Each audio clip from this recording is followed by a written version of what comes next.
Dishank from Dishank law academy. आज हम पढ़ने जा रहे हैं आपका अरेस्ट के सेक्शंस रह गए थे कुछ, तो वो पढ़ेंगे। तो पहला सेक्शन है आपका सेक्शन 51। 51 कह रहा है सर्च ऑफ अरेस्टेड पर्सन, यानी कि जो अरेस्टेड पर्सन है, जैसे ये ए है जो अरेस्ट हुआ है, इसको सर्च कर सकते हैं, ठीक है। और आपका सर्च करके जो इससे जमा तलाशी होती है, मतलब जमा तलाशी का मतलब होता है कि इससे जो जो चीजें जमा हुई हैं वो चीज अपने पास पुलिस वाला या प्राइवेट पर्सन रख लेगा। एक बार पढ़ते हैं क्या लिखा।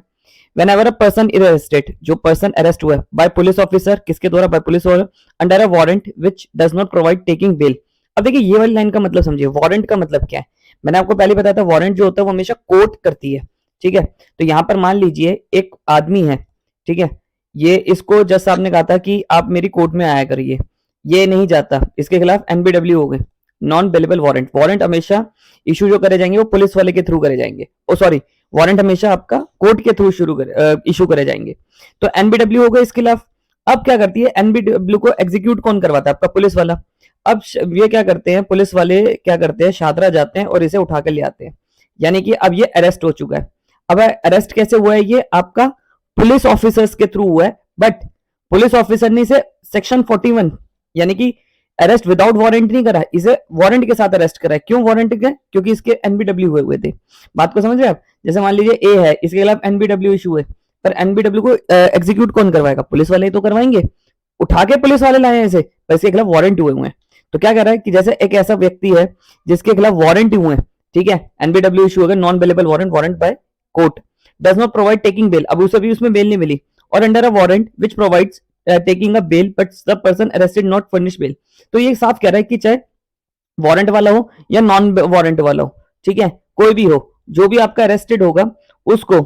whenever a person is arrested without warrant or by a private person under a warrant cannot legally admitted to bail is unable to furnish bail, ना उसकी बेल हुई है कुछ, तो उसकी आप the officer making the arrest और when the arrest is made by private person. तो यानी कि दो बातें हैं, यानी कि सर्च कौन कर सकता है, आपका एक पुलिस ऑफिसर कर सकता है और आपका प्राइवेट पर्सन कर सकता है।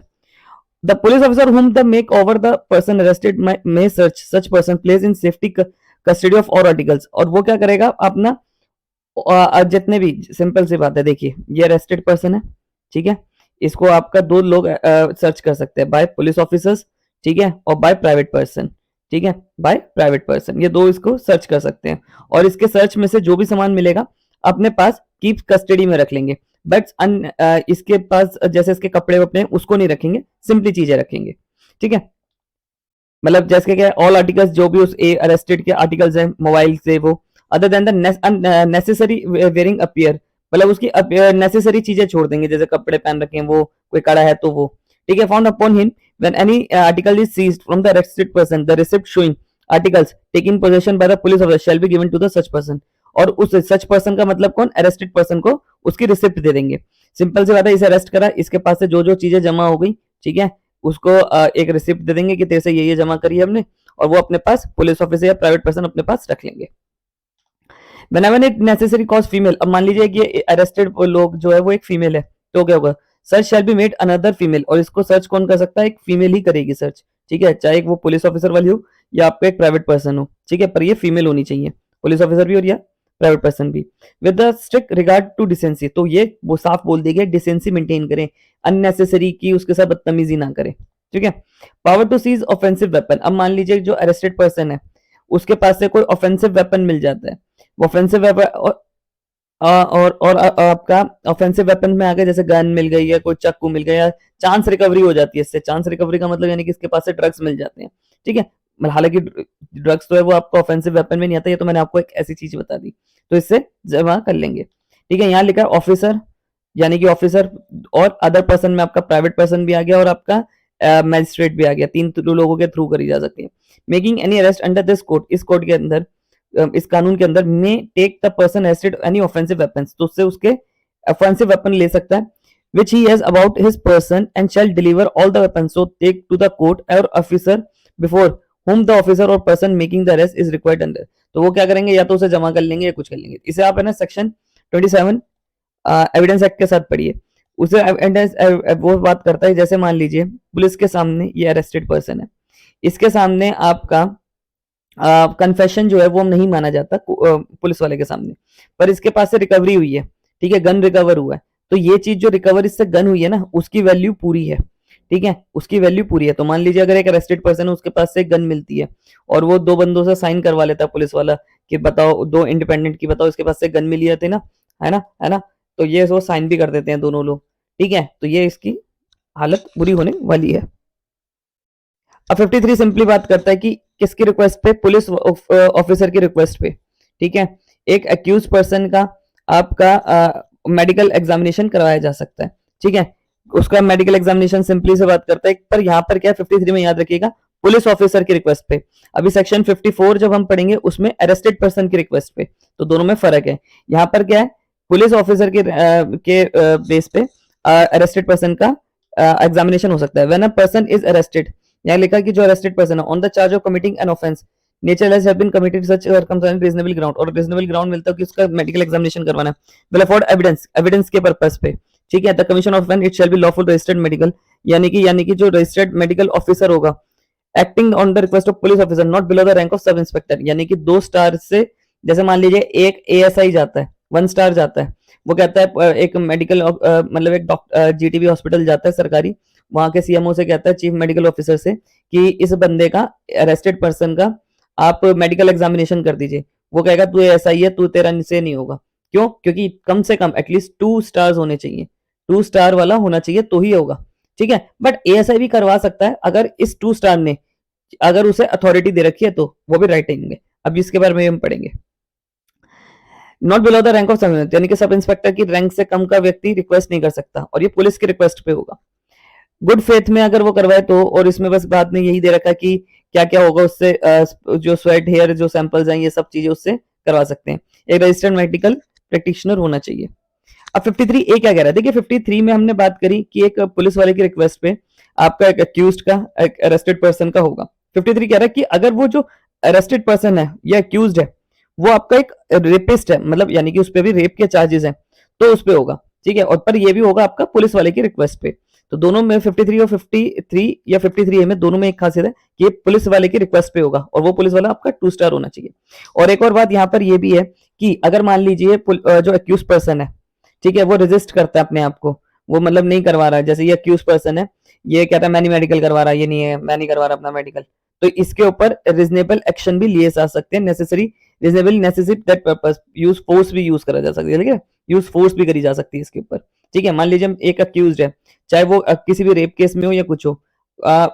इंस्पेक्टर 2 स्टार वाला कहता है कि इसका मेडिकल करवाओ, ठीक है, और वो अक्यूज कर रहा है मैं नहीं करवा रहा मेडिकल, तो इस पर 2-3 थप्पड़ भी जड़ सकता है आराम से, मतलब फोर्स यूज कर सकता है, थप्पड़ तो मैंने कैसे बोल दिया, एक नेसेसरी फोर्स यूज कर सकता है, ठीक है,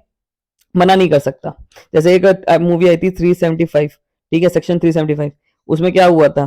कि जो डायरेक्टर होता है उस मूवी का, वो अपने आप को रजिस्ट करता है कि मैं नहीं करवा रहा अपना मेडिकल, तो पुलिस वाला उस पर फोर्स यूज करवा के उसके जबरदस्ती भी करवाता है, तो यानी कि अक्यूज्ड की जबरदस्ती भी मेडिकल एग्जामिनेशन हो सकता है,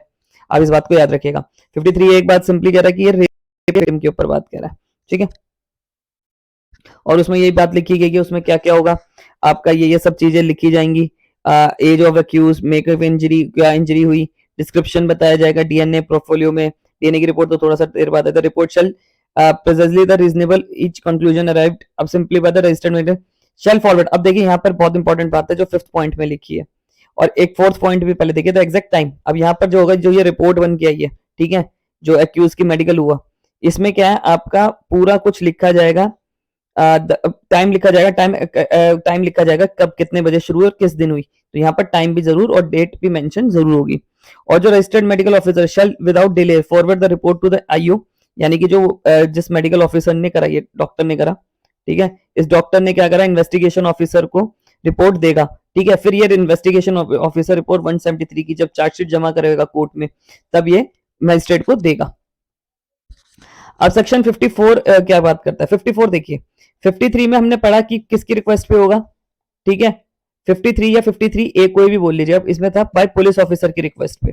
अब यहाँ 54 पे क्या है कि अक्यूज की रिक्वेस्ट पे, यानी कि अरेस्टेड पर्सन की रिक्वेस्ट पे उसका मेडिकल करवाया जाएगा, और वो उसका मेडिकल आपका मेडिकल ऑफिसर यानी कि जो डॉक्टर है, जो रजिस्टर्ड डॉक्टर है वो करेगा। और एक और ये बात यहाँ पर एक और है कि जो ये डॉक्टर करेगा, इसकी रिपोर्ट किसको देगा, इस वजह की रिपोर्ट आपका अरेस्टेड पर्सन को देगा, बाकी की रिपोर्ट तो आपका किसको दी जा रही थी, पुलिस वाले को भी दी जा रही थी और अक्यूज को भी दी जा रही है। यहाँ पर किसको दी जाएगी रिपोर्ट, अरेस्टेड पर्सन में। मान लो मैं अरेस्ट हुआ, ठीक है, पुलिस वालों ने मेरे पे बर्बरता करी, ठीक है, और मेरे को मारा। अब यहाँ पर क्या है, मैं जब मुझे वो डॉक्टर के पास लेके जा रहे होंगे पुलिस वाले, तो मैं उनसे कहूंगा कि आप मेरा जो मेडिकल ऑफिसर होगा, मेडिकल ऑफिसर से, ठीक है, डॉक्टर से डायरेक्टली कहूंगा मैं, पुलिस वालों से नहीं, मेडिकल ऑफिसर से कहूंगा आप मेरा ना मेडिकल करिए। वो कहेगा मैं नहीं तेरा मेडिकल कर रहा, मैं कहूंगा सेक्शन 54 पढ़ लो, वरना उसके ऊपर एक्शन हो जाएगी, जो मेडिकल ऑफिसर है उसके ऊपर 166 ए की 166 की एफआईआर हो जाएगी कानून की बात ना मानने पे, ठीक है। और फिर मेरा वो एग्जामिनेशन करेगा, उसकी रिपोर्ट किसको देगा, मुझे ही देगा,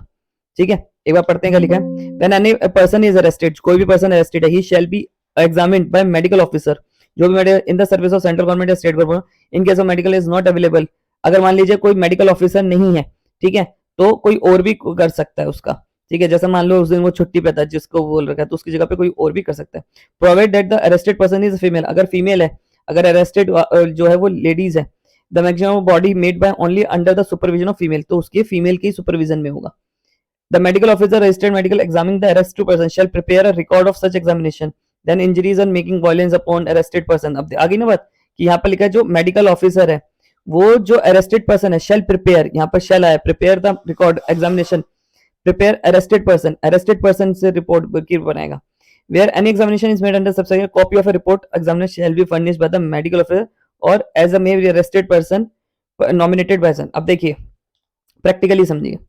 ये अरेस्टेड पर्सन है, ठीक है, ये कहेगा मेडिकल ऑफिसर से, ठीक है, कि आप मेरी ना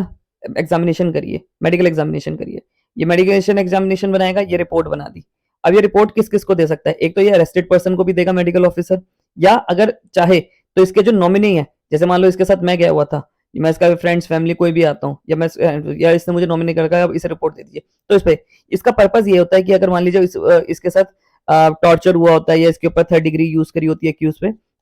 तो आप इसे भी यूज कर सकते हो, इसलिए अक्यूज आदमी जो है उसकी एग्जामिनेशन की वो रिक्वेस्ट खुद भी कर सकता है। आई होप आपको मेरी वीडियो पसंद आई, और आपको मेरी वीडियो पसंद है चैनल को सब्सक्राइब करिए।